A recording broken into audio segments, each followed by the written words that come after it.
saying that the broadcaster remains a light on the hill for people all over the world. So, does the President feel that the network is taking the situation seriously? Does he believe that they've shown sufficient regret? Does this strain the relationship between the President and the Prime Minister? And given that the organisation is publicly funded, is the President prepared to bankrupt the BBC in his pursuit of truth and justice? Well, thank you, Bev. There's a lot of questions in one there. I will say I know the President has a very good relationship with Prime Minister Starmer. You have been there, you've seen them in their interactions, you've questioned both leaders in your time joining us when we've gone to the United Kingdom a few different times now. However, he has always been very frank when he disagrees with leaders even whom he has a good relationship with. And the BBC, being a fair news organization, is definitely an outlet. I think these two leaders would disagree. The President has made it very clear that this is a leftist propaganda machine that is unfortunately subsidized by British taxpayers, and he thinks that's extremely unfortunate for the great people of the United Kingdom and Great Britain. And I think that the President was deeply concerned by the editing, the purposeful and dishonest editing of his speech that was so clearly fake news, and he rightfully dubbed that term many years ago, and this is a classic example of that. We see it in the United States all the time. We see it now in the United Kingdom. As you know, the President's external legal counsel has filed a lawsuit against the BBC. We expect that to continue, and whether they apologize or not is up to them. Thanks for being here, Bev. Ouija. Thank you, Caroline. Sure. I have your statement about the new Epstein emails that have been released by House Democrats. Separate from why you believe the emails were made public, can you address their substance? Did the President ever spend hours at Jeffrey Epstein's house with a victim? These emails prove absolutely nothing other than the fact that President Trump did nothing wrong. And what President Trump has always said is that he was from Palm Beach, and so was Jeffrey Epstein. Jeffrey Epstein was a member at Mar-a-Lago until President Trump kicked him out because Jeffrey Epstein was a pedophile and he was a creep. And this email you refer to with the name of a victim that was unredacted now and has since been reported on in this room, so I will go ahead and say it, Virginia Giuffre. And it was CBS's own reporting, Ouija, that recently wrote that Miss Giuffre maintained, and God rest her soul, that she maintained that there was nothing inappropriate she ever witnessed, that President Trump was always extremely professional and friendly to her. And so I think it's a question worth asking the Democrat Party, and you should all go ask them after this briefing, of why they chose to redact that name of a victim who has already publicly made statements about her relationship with Jeffrey Epstein and is unfortunately no longer with us. Mary. Thank you, Caroline. Two questions on this. In the interest of transparency, why not just go ahead, release the full files on Epstein, get this all over with? This administration has done more with respect to transparency when it comes to Jeffrey Epstein than any administration ever. In fact, this administration, the Department of Justice, has turned over tens of thousands of documents to the American people. We are cooperating and showing support for the House Oversight Committee. That's part of the reason you are seeing these documents that were released today, because of the House Oversight Committee's and Republicans' efforts to get these out to the public. This administration also moved, the Department of Justice also moved to unseal grand jury testimony, which we know, unfortunately, a judge declined those requests. So this administration has done more than any, and it just shows how this is truly a manufactured hoax by the Democrat Party. For now they're talking about it all of a sudden because President Trump is in the Oval Office. But when Joe Biden was sitting in there, the Democrats never brought this up. This wasn't an issue that they cared about because they actually don't care about the victims in these cases. They care about trying to score political points against President Trump, as we have, of course, seen with this government shutdown. And this entire thing, again, it's not a coincidence to the American people at home. There are no coincidences in Washington, D.C. And it is not a coincidence that the Democrats leaked these emails to the fake news this morning ahead of Republicans reopening the government. This is another distraction campaign by the Democrat and the liberal media, and it's why I'm being asked questions about Epstein instead of the government reopening because of Republicans and President Trump. But given your interest in transparency, Caroline, why are White House officials then meeting with Representative Boebert in an effort to try and get her to not sign this petition calling for the release of the files? Doesn't it show transparency that members of the Trump administration are willing to brief members of Congress whenever they please? Doesn't that show our level of transparency? Doesn't that show the level of transparency when we are willing to sit down with members of Congress and address their concerns? That is that's a defining factor of transparency.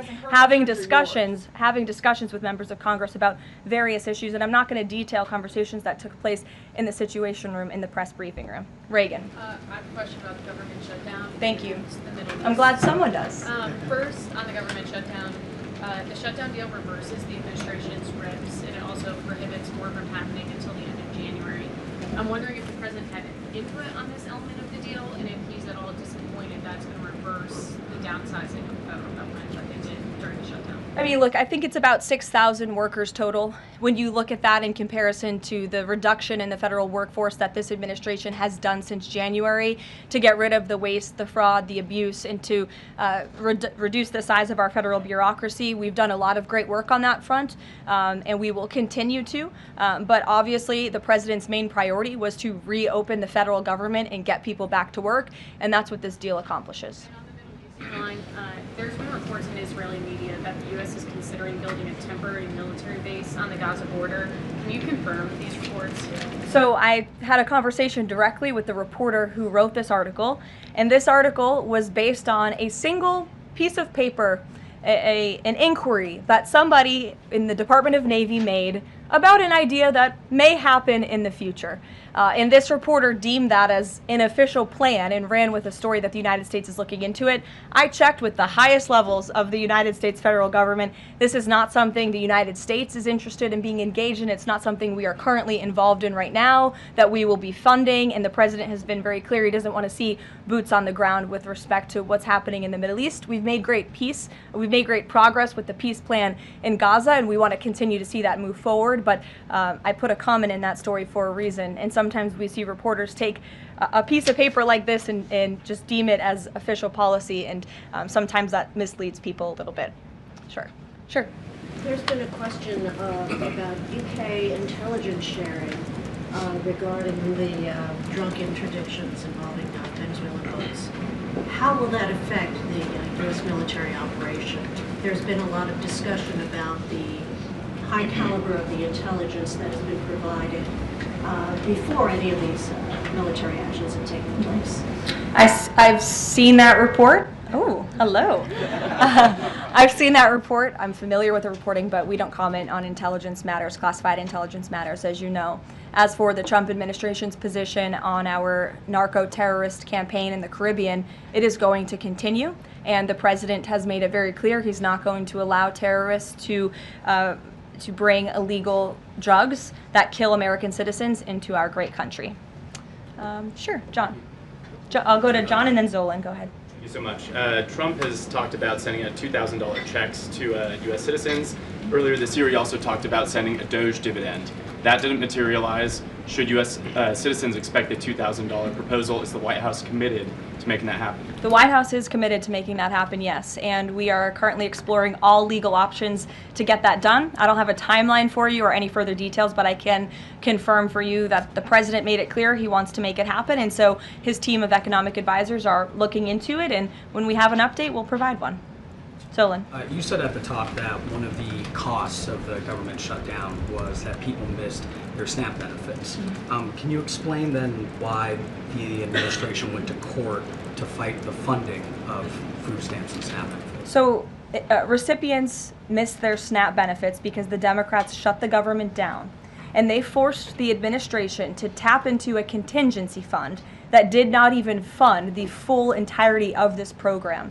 And so then you had an unhinged judge who was trying to dictate from the bench what the executive branch has to pay for and where that money has to come from. That is judicial overreach at its finest, and so that's why the administration pushed back on that. We can't have the judicial branch telling the executive branch that we need to rob the Children Nutrition Fund, which is what this judge was trying to do, to pay for SNAP benefits. That's completely inappropriate and it's unconstitutional, and we've been proven right with that legal argument. But now the good news is, again, thanks to Republicans and in several hours President Trump, the government is going to be reopened, and SNAP recipients are going to receive their full benefits, which is what President Trump has always wanted to do. Stephen. Why also did you need the judicial process for that? I mean, during this shutdown, didn't the administration have a responsibility to tap into any of those reserves to ensure that essentially We poor did. people could rely on We did tap into it. We did tap into the contingency fund. And then the judge told us, no, you have to get more money from a children's nutrition fund. And we felt that was judicial overreach. You shouldn't tell the president which fund he has to rob because the Democrats are holding the country hostage by shutting down the federal government. Can I just Stephen, ask go you as ahead. well, if the president is considering a pardon for Ghislaine Maxwell? Again, he's answered this repeatedly. It's not something he's talking about or even thinking about at this moment in time. I can assure you of that. Stephen. Caroline, I've got two questions about New York for you. Sure. First, You always do. On brand for the New York Post. Mayor-elect Mamdani, he said that he plans to reach out to President Trump and that, quote, this is a relationship that will be critical. Does the White House have a response to this planned outreach? It's the first time I'm hearing of it. I'll let the president respond himself to that comment by Mr. Mamdani. My second question, Jack Schlossberg, the grandson of President Kennedy, announced today that he's running for Congress. He, in the recent past, has referred to his uncle, the HHS secretary, as, quote, a rabid dog, and he has said that the Trump administration is, quote, the most corrupt in American history. Does the White House have a comment on this sort of comment from a rising star in the Democratic Party? I don't even think such ridiculous comments are worth responding to. Obviously, those things are not true. And Secretary Kennedy is doing a phenomenal job bringing transparency and the gold standard of science back to our healthcare system. Eamon.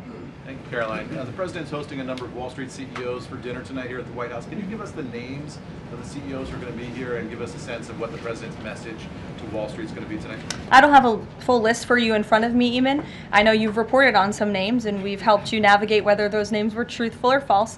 But I know the president actually plans to bring some of you into the dinner tonight. So you'll see for yourself in several hours if that's okay with you. And there's been some reporting that the White House is frustrated with Bill Pulte and the rollout of this proposal for a 50-year mortgage. Can you tell us if the White House is frustrated with that rollout and if the White House still supports the idea of a 50-year mortgage for Americans? This is a proposal that the president himself has commented on. I would refer you to the president's statements, and it's something that the administration is discussing and seriously looking into. Sure. Thanks, Caroline. Danny, and then go ahead. Thank you. Some Democratic members of Congress have invited Britain's former Prince Andrew to testify on the Epstein scandal. I was just wondering if President Trump thinks that former Prince Andrew should indeed come and testify to Congress on that. I haven't spoken to him about that specific matter, but I can ask him and get back to you. On the government shutdown, the president and House Republicans have made clear they were not going to negotiate health care strategy or policy while the government was shut down. Now, assuming that it reopens tonight, is the president intending to invite any Democrats over to have negotiations over these subsidies or any other plan to bring down the cost of health insurance? I will just add that, as you pointed out, the Democrats were holding our country hostage to try to negotiate on a healthcare system that they created. Obamacare, as it's famously called, is a system the Democrats created. It is a broken system. It has driven up healthcare costs dramatically in this country. And now they shut the government down to try to fix that system they broke. It doesn't make any sense to us, which is why the president said that's a completely untenable position. However, once the government reopens, the president, as he's always maintained, is absolutely open to having conversations about healthcare. And I think you'll see the president putting forth some really good policy proposals the Democrats should take very seriously to fix, again, the system that they broke. You can't trust the same people who broke the system to fix it, and so the American people will continue to hear from the president on this issue. Follow up on the question about the $2,000 payments of tariff revenue. The president had also talked about using tariffs to bring down the national debt. Would this be in lieu of that? Like this is now the new way to maybe to use that tariff revenue? No, the president put out a statement on this clarifying he wants to do both things with the tariff revenue that he's bringing into this country. Trillions of dollars are expected to continue to pour in. And it's part of the reason that the Supreme Court case is so vital for our country's future, to restore our manufacturing industry in this country, to protect our national security, to continue to allow the president to use tariffs as leverage to negotiate economic deals that, again, are good for our national security. And that revenue can then be used for various reasons, to pay down our debt and also perhaps to give these rebate checks back to Americans, which, again, the White House is exploring the legal options of how we can get that done.